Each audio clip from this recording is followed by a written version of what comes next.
Hey plant lovers, welcome to my channel.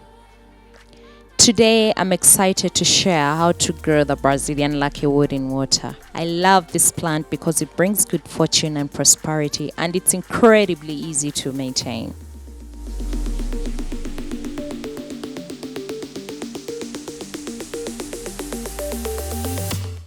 To get started, you'll need clean water and a clean container that fits the wood. Fill the container with not more than 0.5 centimeters of water to prevent the stem from rotting. Place the stem in water, ensuring that the side without wax is submerged and the wax-coated side is on top.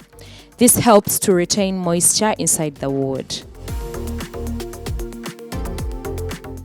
I started growing my Brazilian luckywood in mid-November 2024 using something I call a water dance method.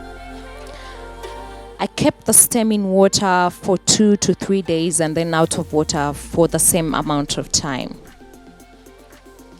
And within a month, the stem had started to bud. Now, 2 months later, it's shining and thriving. Brazilian luckywood makes a beautiful addition to any room and can thrive for months with proper care given. Give it a try and share your experiences in the comments below. Don't forget to like and subscribe for more fun and easy DIY projects. Thanks for watching, and I'll see you in the next video.